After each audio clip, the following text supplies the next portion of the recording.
All the student of class 11th physics batch 2026 to 27 welcome my YouTube channel Learn with Experts। Student ये वाली जो video है, जितने भी क्लास 11th के रेगुलर स्टूडेंट हैं जो इस बार एग्ज़ाम देने जा रहे हैं, चाहे आप इस बार नवंबर में आपका एग्ज़ाम होना है या आप जम्मू डिवीज़न से बिलोंग करते हो, मतलब आपका जो है समर जोन का आपका एग्ज़ाम होना है, बोथ स्टूडेंट्स के लिए ये वीडियो बहुत इंपॉर्टेंट है, क्लास 11th के स्पेशली मेडिकल और नॉन मेडिकल स्टूडेंट। तो जितने भी बच्चे मेरी ये वीडियो देख रहे हैं, आपसे एक रिक्वेस्ट रहेगी कि इस ग्रुप को, एक ग्रुप है स्टूडेंट हमारा क्लास 11th का, उसको आपने ज़रूर ज्वाइन करना है।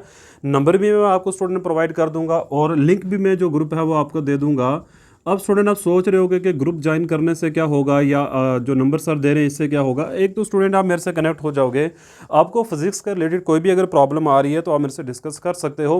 एंड सेकंड थिंग स्टूडेंट, आपको पता है कि मैं जैसे समर जोन का जब रेगुलर बच्चों का एग्जाम हुआ था तो फ्री ऑफ कास्ट के अंदर क्लास 11th और क्लास 12th के जो बच्चे थे उनको मैंने गेस्ट पेपर प्रोवाइड करवाए थे। मतलब काफ़ी हेल्प उन स्टूडेंट की हुई थी और यहाँ तक कि कुछ बच्चों ने मुझे कमेंट करके ये भी बोला कि 500 से 482 मार्क्स भी स्टूडेंट के आए हैं सिर्फ गेस्ट पेपर से स्टूडेंट।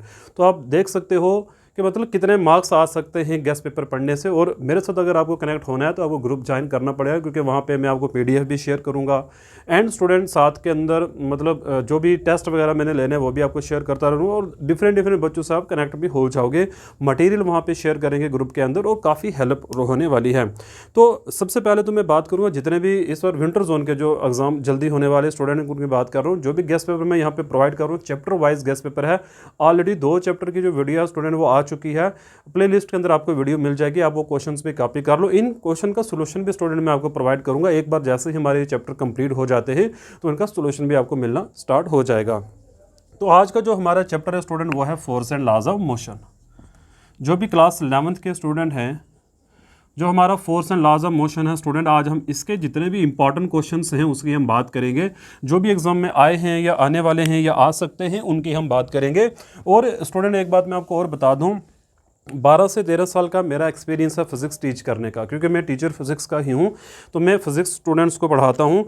तो आप मतलब कह सकते हैं आंखें बंद करके मेरे पे यकीन कर सकते हो आप, ठीक है।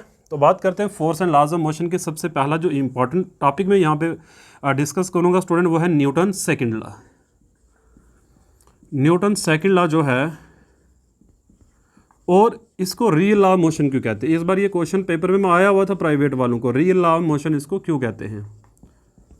Y Newton second law is known as या is called real law of motion, इसको क्यों कहते हैं। नंबर सेकंड पे स्टूडेंट आप इसमें न्यूटन थर्ड लॉ तैयार करोगे,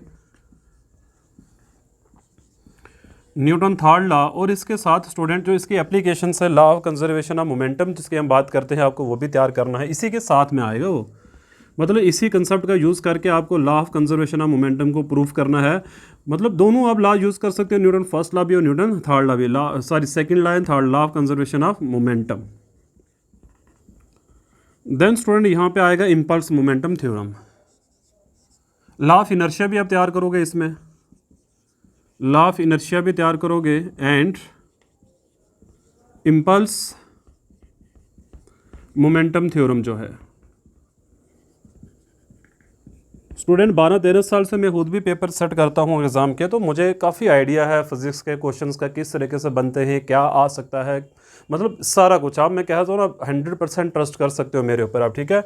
law of inertia and impulse momentum theorem number 4 इसमें स्टूडेंट फ्रिक्शन और इसकी जो टाइप्स हैं, फ्रिक्शन एंड टाइप्स। अब टाइप्स में क्या क्या स्टूडेंट, इसमें स्टैटिक फ्रिक्शन है, लिमिटिंग फ्रिक्शन है, काइनेटिक फ्रिक्शन है, रोलिंग फ्रिक्शन आ जाता है स्टूडेंट इसमें, ठीक है, स्लाइडिंग फ्रिक्शन आ जाता है। तो ये सारी टाइप्स आप डेफिनेशन अच्छे से पढ़ोगे इसके अंदर।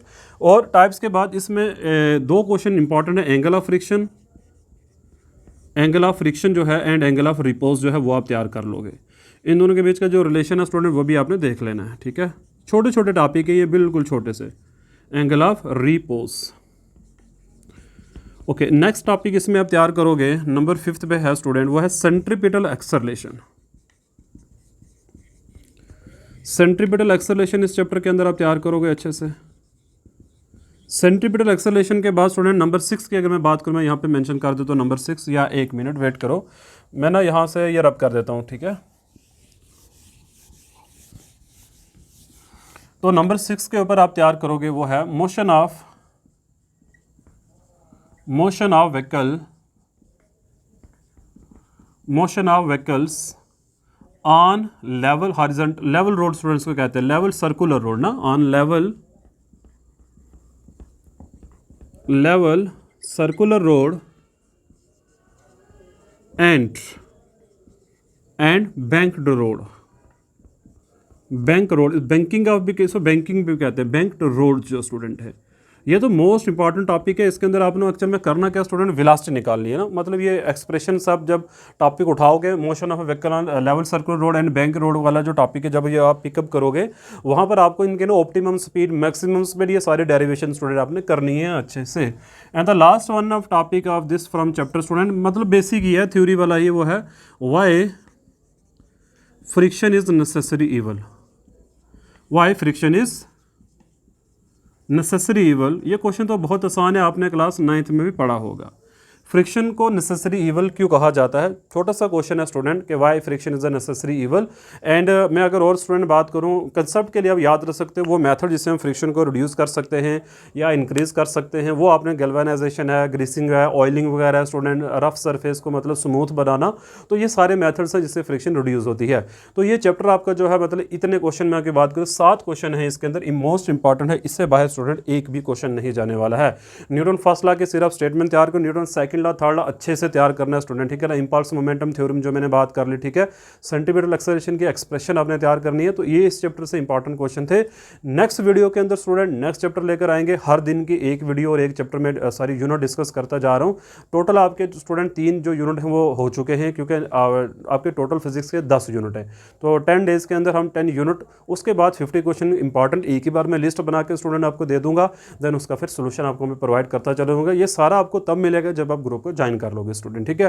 तो जितने भी स्टूडेंट मेरी ये वीडियो जम्मू कश्मीर के जिस भी हिस्से से देख रहे हो, सबके लिए इंपॉर्टेंट रहने वाली। अगर कोई सीबीएसई या कोई अदर बोर्ड से स्टूडेंट जो बिलोंग करता है, अगर उसको भी ये वीडियो मेरी देख रहा है, तो आप भी मेरे से कॉन्टैक्ट कर सकते हो, आप भी इंपॉर्टेंट क्वेश्चन मेरे से ले सकते हो अपने सिलेबस के हिसाब से स्टूडेंट, ठीक है ना। बाकी एनसीईआरटी तो throughout the India student same ही है, तो आप उसमें टेंशन नहीं कर सकते हो, सिलेबस सबका सेम ही है।